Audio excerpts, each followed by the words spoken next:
सभी भक्तों को जय बाबा की। एक बार फिर मैं आप सभी भक्तों के समक्ष उपस्थित हुआ हूँ भक्ति सागर पंचद्वार बराड़ा धाम चैनल के माध्यम से। देखो, जब तक हमें अपने नियमों के बारे में नहीं पता होता है, हम अपना जीवन कभी भी सही तरीके से जी नहीं सकते। और जब सही तरीके से हम अपना जीवन नहीं जीते हैं, तो हमारे जीवन में वो कार्य होते हैं जो नहीं होना चाहिए, जिसको हम कहते हैं अशुभ। मतलब जो हमारे लिए नुकसानदायी होता है, उसी प्रकार के कार्य होते हैं और उसी प्रकार के हम कर्म करते हैं कि हमारे जीवन में नुकसान पे नुकसान होता रहता है, क्योंकि हमें अपने जीवन के कर्म के बारे में नहीं पता है। इंसान का असली कर्म क्या है उसको यही नहीं पता है, इसलिए वो अनेकों प्रकार की परेशानियां उठा रहा है। लेकिन असली कर्म क्या है इंसान का, आज वही मैं आपको बता रहा हूं। जैसे कि मान लो आपका जन्म हो चुका है इस पृथ्वी पर, और कुछ समय बाद आप अपनी जवानी की अवस्था में आना शुरू हो गए हो। मतलब ये कि जवानी तब से ही शुरू हो जाती है आपकी, जब से आप अपने होश संभालने लगते हो, तब से ही आपकी जवानी शुरू हो जाती है। ये अनिवार्य नहीं होता है कि किशोरावस्था को जवानी हम कहते हैं। असली जवानी क्या होती है इंसान की, वही आज तक किसी को पता ही नहीं है। लेकिन इसके बारे में कभी आपको डिटेल में समझाएंगे, लेकिन संकेत स्वरूप में आपको पता होना चाहिए कि आपकी जवानी तब शुरू होती है जब आप समझदार होते हो, जब आपके अंदर अच्छे बुरे की समझ होने लगती है, किसी भी कार्य को करने के लिए आप प्रेरित होते हो, तब आपकी असली जवानी शुरू होती है। ये जवानी का समय आपका 10 से 12 साल के आसपास से शुरू हो चुका होता है। आपको समझ होने लगती है थोड़ा थोड़ा कि हमारे लिए क्या सही है क्या गलत है। लेकिन इस समय पर हमें क्या करना चाहिए। हमारे जीवन के 5 मूल आधार हैं, जिसको हम पंच तत्व के नाम से जानते हैं। जिस प्रकार हमारा ये शरीर पंच तत्वों से निर्मित एक शरीर है, अगर ये पंच तत्वों में से अगर एक भी तत्व कम हो गया तो हमारा जीवन कभी चल नहीं सकता। उसी प्रकार ही इंसान के 5 कर्म होते हैं। अगर इंसान वो 5 सत्य कर्म करे जो सत्य है, इसीलिए सत्य कर्म कहा जाता है। जो कर्म सत्य होता है, जो हमें करना चाहिए, उसी को सत्य कर्म कहा गया है। और वो कर्म इसी 5 तत्व के माध्यम से ही तैयार होते हैं। पहला कर्म ये होता है कि जब से हमने अपना होश संभाला है, तब से हमें बिना इजाजत के अपने घर से बाहर नहीं जाना चाहिए। और किसकी इजाजत लेनी है? माँ बाप की नहीं। माँ बाप की इजाजत आपको लेने की आवश्यकता नहीं है। आपको इजाजत लेनी है तो किसकी? भगवान से इजाजत लेनी है। कहने का मतलब है कि आपको किसी ना किसी के शरण में रहना चाहिए, चाहे वो देवी देवता कोई भी हो सकते हैं। सब शिव के ही एक शक्ति और स्वरूप हैं। तो किसी ना किसी देवी देवता की शरण में रहना चाहिए।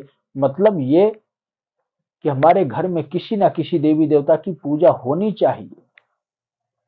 और जब हम उस देवी देवता से इजाजत लेकर जाएंगे कि हे परमपिता परमेश्वर, मैं बाहर की दुनिया में जा रहा हूँ, मैं स्कूल जा रहा हूँ, मैं ये काम करने जा रहा हूँ, मेरी सुरक्षा करना। अगर आप ऐसा करते हैं तो वो दैविक शक्तियां आपकी सुरक्षा करती हैं, आपके कार्य पूर्ण करती हैं। आपके कार्य में अगर कोई रुकावट या बाधा उत्पन्न होने वाली है तो उसको वो दूर करती हैं, जिससे आप सफलता हासिल करते हो। पहला कर्म इंसान का ये होता है। और दूसरा कर्म क्या है इंसान का? दूसरा कर्म इंसान का जो है वो बहुत ही अनिवार्य है। वो क्या? क्योंकि इस दुनिया में आप अपने माता पिता के माध्यम से आए हो। आपका जन्म ही माता पिता के माध्यम से हुआ है। अगर आप अपने परिवार में हो तो आपका दूसरा कर्म है कि अपने माता पिता की आज्ञा का पालन करना, वो जो बात समझाएं, जो बताएं, उसको हम समझें, क्योंकि हम नादान हैं, एक अबोध बालक हैं। हमें नहीं इतना ज्ञान है कि इस दुनिया में क्या अच्छा है, क्या बुरा है, किस प्रकार की संगत में रहना चाहिए और किस प्रकार के हमें कार्य करने चाहिए, वो हमें माता पिता ही सिखाते हैं। इसीलिए कहते हैं कि माँ बाप के जैसे संस्कार होते हैं उसी प्रकार से बच्चे होते हैं।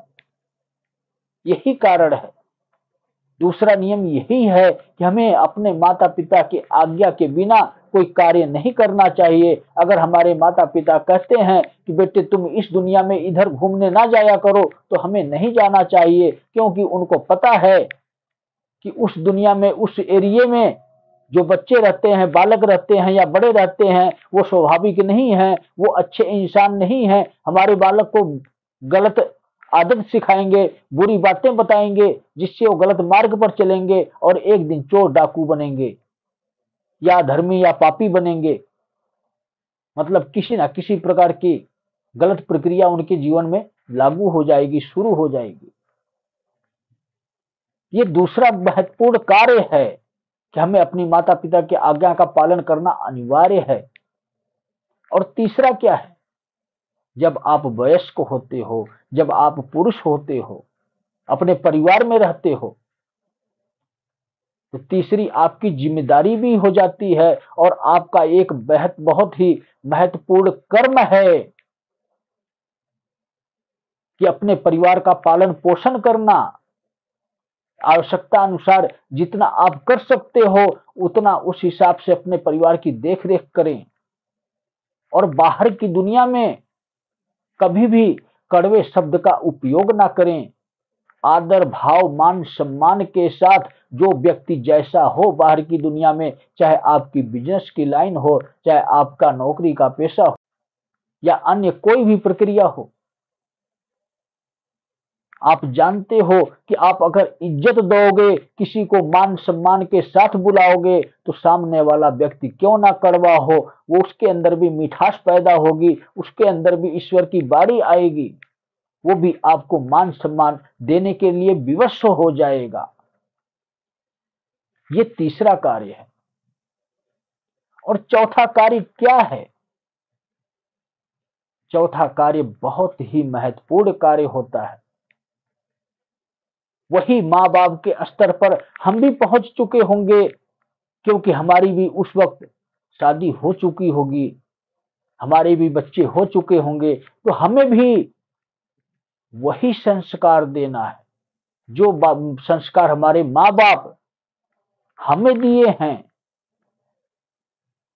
माँ बाप की आज्ञा का पालन करना हमारा काम होता है, तो उसी प्रकार अपने बच्चों को यही सिखाएं। जब माँ बाप एक अच्छी सोच वाले होंगे, अच्छा रास्ता दिखाएंगे बच्चों को, तो बच्चे कभी भी गलत मार्ग पर नहीं जाएंगे और गलत पाखंडियों के माया जाल में नहीं फंसेंगे। वो सिर्फ और सिर्फ भगवान पर भरोसा रखेंगे। लेकिन आखिरी और लास्ट चरण जो है, जो इंसान के पांचवा कर्म होता है, वो क्या है? ये बहुत ही महत्वपूर्ण कर्म है। स्टार्टिंग में, बचपन में हम अपने माँ बाप के कहने के अनुसार चलते हैं, इसलिए हमारा उस प्रकार का आचरण और स्वभाव बनता है। लेकिन जब हम वयस्क हो जाते हैं तो माँ बाप ये समझ जाते हैं कि हमारा बालक अब गलती नहीं करेगा, और अगर आप गलती नहीं करते हो तो आपका जीवन सफल हो जाता है। लेकिन अगर आपने पांचवा कर्म नहीं किया किसी भी कारणवश, तो आपकी मुक्ति रुक जाती है। सबसे महत्वपूर्ण कर्म पांचवा कर्म होता है इंसान का, और वो कर्म क्या है? दुनिया रंग बिरंगी है। रंग बिरंगी का मतलब अनेकों प्रकार के लोग हैं। नशा करने वाले लोग भी हैं, बुरा कहने वाले लोग भी हैं, गाली देने वाले लोग भी हैं, छल करने वाले लोग भी हैं। हर प्रकार की दुनिया में लोग होते हैं। लेकिन आपको पांचवा कर्म करना क्या है? कोई भी लाख बुरा आपका सोच ले, लाख नुकसान करने के लिए सोच ले, लेकिन अगर आप अपने पांचों कर्मों पर निर्धारित रहोगे, जो इंसान के पांच असली कर्म हैं पूरे जीवन शैली के, उस कर्मों के हिसाब से अगर आप चलोगे तो कभी भी आपको कोई नुकसान नहीं पहुंचा सकता है। और वो पांचवा कर्म है इंसानियत। इंसानियत एक ऐसा कर्म है, अगर आपके अंदर इंसानियत जीवित है, अगर आप किसी दूसरे का भला चाहते हो, अगर आप किसी दूसरे पर दया करते हो, अगर आप कोई ऐसा कार्य करते हो जिससे किसी का फायदा हो, तो भगवान अति प्रसन्न होते हैं। कहने का मतलब मेरा यह है कि आप अपनी तरफ से कोई भी ऐसा कार्य ना करो जिससे किसी भी इंसान का कोई नुकसान हो जाए, किसी की आत्मा को ठेस पहुंचे, किसी की आपको बद्दुआएं लगे। और अनेकों ऐसे कार्य होते हैं जिसमें किसी धोखे से किसी भी व्यक्ति के साथ विश्वासघात करना, या कोई ऐसा कार्य करना जिससे किसी का कोई बहुत बड़ा नुकसान हो जाए। अगर हम ऐसा कार्य करते हैं तो हम उस भगवान के भी नहीं होते हैं। जो पहला कर्म है इंसान का, भगवान तो हमारी सुरक्षा करने तब ही आएंगे जब हम ये कर्म करेंगे। भक्ति से ज्यादा भगवान इंसानियत पर चलने वालों से खुश होते हैं, प्रसन्न होते हैं। अगर हम भक्ति थोड़ी भी करते हैं, हमारे अंदर इंसानियत है, हम किसी भी व्यक्ति का बुरा नहीं सोचते हैं, जब भी सोचते हैं उसके फायदे के लिए सोचते हैं, तो हमारा फायदा, हमारा मुनाफा हमारा भगवान करता है, हमारे कार्य में हमारी वृद्धि भगवान करता है। हम उन्नति के शिखर पर चढ़ते जाते हैं, क्योंकि हमारे साथ स्वयं हमारा भगवान है, जिसको हम मानते हैं वही हमारी नैया पार लगाता है। आप कभी भी इस भ्रम में ना रहना कि कोई भी व्यक्ति, कोई भी इंसान हमारा बुरा सोच सकता है। अगर आपने कभी किसी का बुरा नहीं सोचा है तो कोई भी ऐसा पैदा नहीं हुआ है इंसान जो आपका बुरा सोच सके। आपका बुरा तो तब ही सोचा जाता है जब आपने कभी किसी का बुरा किया हो। बुरे कर्म का बुरा नतीजा ही मिलेगा, कभी भी आपको अच्छा नहीं मिलेगा। आपने कर्म बुरा किया तो आपको फल भी बुरा ही मिलेगा। इसीलिए आपका परिवार दुखी होता है और संसार में आप दुखी होते हो। आपकी वजह से आपका परिवार दुखी है। आपने बुरे कर्म किया है, इसकी वजह से आपके बच्चों को भी सजा मिल रही है। लेकिन उसके साथ साथ अपने परिवार को दुखी पाकर, बीमारी से ग्रसित होकर या भूत प्रेत किसी भी समस्या से परेशान होकर आप कहां दुखी होते हो?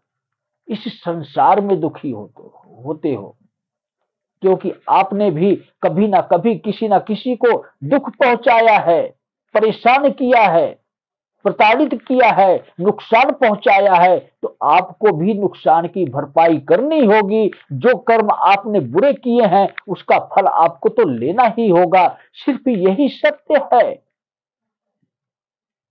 परिवार भी दुखी हुआ और आप भी पूरे संसार में दुखी हुए। आप कहीं भी भटक रहे हो, जा रहे हो, लेकिन आपका परेशानी का हल नहीं मिल रहा है, पैसे भी खर्च हो रहे हो, तो ऐसा आप काम ही क्यों करते हो? सबसे महत्वपूर्ण कर्म जो पांचवा कर्म है, अधूरी भक्ति भी पूर्ण हो जाती है। जिस भक्ति का हम आस नहीं रख सकते हैं, जिस प्रकार से लोग कहते हैं कि हमारे पास समय नहीं निकलता है पूजा पाठ भक्ति करने के लिए, तो सबसे सर्वश्रेष्ठ भक्ति उनका ये पांचवा कर्म है। अगर उन्होंने सिर्फ नाम ही क्यों ना लिया हो उस भगवान का, उस परमपिता परमेश्वर का, अगर कर्म अच्छे किए हैं तो वही भगवान उनकी सुरक्षा भी करते हैं। क्योंकि अच्छे कर्म के अच्छे नतीजे होते हैं, और जब नतीजे अच्छे होते हैं तो हमें अगले स्टेप पर जाने का अवसर मिलता है। चाहे वो पढ़ाई का स्तर क्यों ना हो, चाहे वो नौकरी का स्तर क्यों ना हो, चाहे वो भक्ति का स्तर क्यों ना हो, अगर हम दिव्य ज्ञान को प्राप्त करने वाले नहीं भी हैं और हमारे कर्म अच्छे हैं, तो थोड़ी सी भक्ति से भी हम उस दिव्य ज्ञान को हासिल कर सकते हैं, उस अध्यात्म में प्रवेश कर सकते हैं जिसका हमें दृश्य देखने का अधिकार नहीं था, हमें वो भी अधिकार मिल जाता है। तो सिर्फ कर्म ही प्रधान होता है, और इंसान के यही 5 सत्कर्म है। जिस प्रकार से पंच तत्वों से निर्मित ये शरीर है, उसी प्रकार से इस पंच तत्वों से निर्मित शरीर को चलाने के लिए सिर्फ यही श्रेष्ठ 5 कर्म है। अगर आप इस 5 कर्मों का पालन करते हो, इन 5 नियमों का पालन करते हो, तो आप कभी भी किसी भी मामले में पीछे नहीं रह सकते। सिर्फ यही सत्य है। विष्णु अवतार हमेशा आपको ये संदेश देते हैं कि सत्कर्म करो, लेकिन सत्कर्म नहीं, आज के समय में दुष्कर्म करना ज्यादा लोगों को पसंद है, क्योंकि कलयुग में जीते हैं। और जब कलयुग में जीते हैं, दुष्कर्म करते हैं, तो वही विष्णु अन्य स्वरूपों में अवतार लेते हैं और संहार करते हैं। तो आपकी इच्छा है कि संहार करवाना चाहते हो या सत्कर्म के माध्यम से शिव को पाना चाहते हो। अगर आप शिव को पाना चाहते हो तो अभी विष्णु अवतार संहार नहीं करेंगे। अभी तो काल की स्थापना चल रही है। विष्णु अवतार जो आएंगे उनके लिए व्यवस्था निर्धारित की जा रही है। उसके लिए शिव काल शुरू हो चुका है, जिसको मैं नाम दिया हूं शिव युग। उस शिव युग में प्रवेश करो, उन नियमों का पालन करो और सत्य को स्वीकार करो। आपकी सुरक्षा स्वयं हो जाएगी, और कल की काल जब अवतार होगा तब अधर्मियों का पूर्णतः सर्वनाश हो चुका होगा। और जब अधर्मियों का सर्वनाश होगा तो नया युग आरंभ होगा, और उस युग तक पहुंचने के लिए, उस युग को देखने के लिए सत्कर्मों को करना बहुत ही अनिवार्य है। और इस 5 जो नियम हैं, जो इंसान के 5 कर्म हैं, तो उन कर्मों पर ध्यान दो। तो मेरा निवेदन है, सत्कर्म करना शुरू कर दो। तो सभी भक्तों को जय बाबा की।